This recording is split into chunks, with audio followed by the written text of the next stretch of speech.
नाज़रीन, कल के मैच के हवाले से बात करेंगे। हमारे साथ मौजूद हैं स्पोर्ट्स एनालिस्ट अली ज़िया साहब। अली ज़िया साहब, बहुत शुक्रिया आपके वक्त का। अली ज़िया साहब, आप क्या समझते हैं कल की शिकस्त पे पहले क्या कहेंगे आप? पाकिस्तानी टीम को 2 कीमती पॉइंट्स चाहिए थे, लेकिन पाकिस्तानी टीम कल परफॉर्म उस तरह का नहीं कर सकी और बदकिस्मती से 2 पॉइंट्स साउथ अफ्रीका ले गई। देखिए, सबसे पहले तो जो आपने लास्ट वर्ड कहा ना कि जो एक्सपर्ट्स हैं वो तनकीद का निशाना बना रहे हैं, तो वैन ड्यूसन पे क्यों नहीं तनकीद कर रहे वो? तो वैन ड्यूसन का भी इनफैक्ट उससे ज्यादा बड़ा लग रहा था डिसीजन जो अंपायर ने दे दिया, क्योंकि वो क्लियरली ऑन लेग स्टंप लगा था। ये तो चले फिर भी लेग स्टंप पे नजर आ रहा था और ये भी वही था। तो हमें एक्सेप्ट करना चाहिए चीजों को। पहली बात तो ये एक्सपर्ट्स पता नहीं अपने सोशल मीडिया को पॉपुलर करने के लिए कंट्रोवर्सीज क्रिएट करते हैं, मैं इस पर ज्यादा बात नहीं करता। देखिए, कल के मैच में इनफैक्ट पाकिस्तान श्रीलंका के मैच के बाद सबसे बेहतर खेला, बिकॉज फ्रॉम नोवेयर वो साउथ अफ्रीका एंड कंट्रोल थी, बट शाहीन अफरीदी और हारिस रऊफ ने आके जो है वो मैच को टर्न किया। लेकिन एक बात, अगर आप पूरे वर्ल्ड कप को देखें ना, तो पाकिस्तान बहुत दफा विनिंग पोजीशन में आए, एटलीस्ट ऐसी पोजीशन में कि जहां से वो बहुत बड़ा चैलेंज माउंट कर सकते हैं फॉर द ऑपोजिशन टीम्स। लेकिन जो फाइनल सेशंस है ना, जहां पे एक्चुअली प्रेशर को और बिल्ड अप करना है, वहां आके पाकिस्तान लूज कर रही है। आप देखिए इंडिया के against 155 for 2, lost 8 wickets।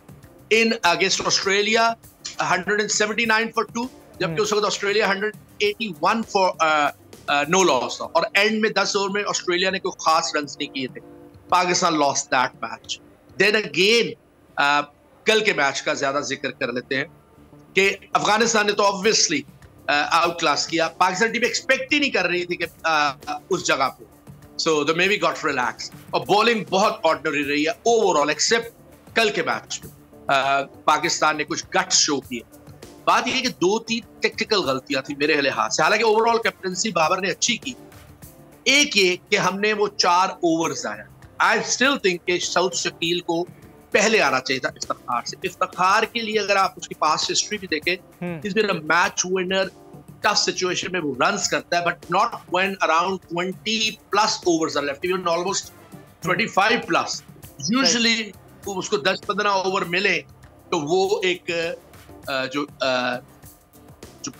Total है उसको ज्यादा कर सकता है वो पाकिस्तान। लेकिन कल भेजना, that was first technical mistake, क्योंकि आप पूरे ओवर नहीं खेले। द सेकंड वन वाज कि आप पूरे ओवर्स ही नहीं खेले। 271 maybe was not going to challenge South African batting. Pakistan थोड़ा लकी रहा, डिकॉक बाकी थे, जल्दी आउट हो गई पाकिस्तानी टीम, 50 ओवर्स भी नहीं खेल पाई। जी, 3.4 ओवर्स ना, 3.4 ओवर्स 3.4 ओवर्स में आप 15-20 रन कर सकते थे। बट देन अगेन वो इफ्स एंड बट्स है, मे बी साउथ अफ्रीका उस पोजीशन पे भी कंफर्टेबल होती। ये तो मैच पे फास्ट बॉलिंग अच्छी हुई and a few very bad shots. To be honest, South Africa कल थोड़ा लकी रही है, specially Markram a number of times वो पुल शॉट मारने गया है और मिस हिट भी हुए हैं। देन लेग स्पिनर को आउटसाइड द ऑफ स्टंप बहुत दफा स्क्वायर स्लैश करता था, वो ऊपर से चले जाए, एंड फाइनली वो आउट भी उसी तरह ही हुआ, and it was a very bad shot in the circumstances. क्योंकि पाकिस्तानी टीम के अगेंस्ट अब वो क्लास नहीं है जो वसीम अकरम वकाई यूनुस की थी, बट स्टिल पाकिस्तान टीम के अगेंस्ट अगर आप 4-5 आउट है, you look comfortable in winning, जो कि उनको 36 रन चाहिए थे। अगर आप विकेट लूज करते हैं, पाकिस्तान बिकम्स वेरी चैलेंजिंग, वो हराना पाकिस्तान को मुश्किल होता है, जो पास में करता रहा है पाकिस्तान, और कल भी ऐसा हुआ। But finally I think patience रखी उन्होंने and they won it, but it was a very close game. Ali Zia साहब, अगर इब्तिदा से बात की जाए, हमारे ओपनर्स कल भी परफॉर्मेंस नहीं दे पाए, जिस पर हम तकरीबन हर मैच में ही गुफ्तगू कर रहे होते हैं। कल भी इमामुल हक जल्दी आउट हो गए, अनफॉर्चुनेटली अब्दुल्ला भी उस तरह की परफॉर्मेंस नहीं दे सके। देखिए, बहुत क्लियर है कि हम ना तो एनालिसिस को कोई तवज्जो दे रहे हैं और स्टैटिक्स पे दे रहे हैं। स्टैट्स पे आप मैचेस नहीं जीते, it's a game of skills in the middle. हाँ, एनालिसिस के तहत आप जो प्लान करते हैं उसके तहत आप जीत सकते हैं। अब देखिए, 2 बैट्समैन आपके ओपनर आउट हुए, स्पेशली फॉर अब्दुल्ला शफीक।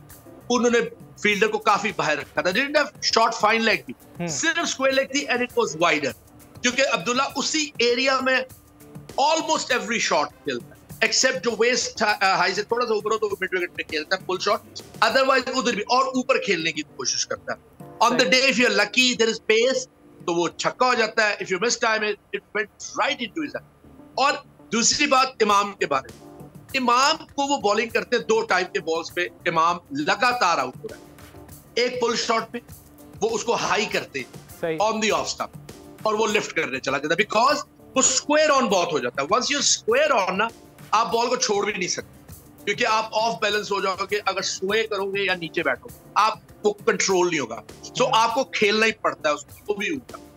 दूसरा वो उसको करते हैं wide outside the off stump और आगे, और उसमें क्या प्रॉब्लम है कि वो उसको कवर ड्राइव मारने जाता है या स्क्वायर मारने जाता है। सही। आप पूरा बैट प्रेजेंट नहीं करते। सो आप देख लें वो स्लिप्स में भी आउट हुआ है।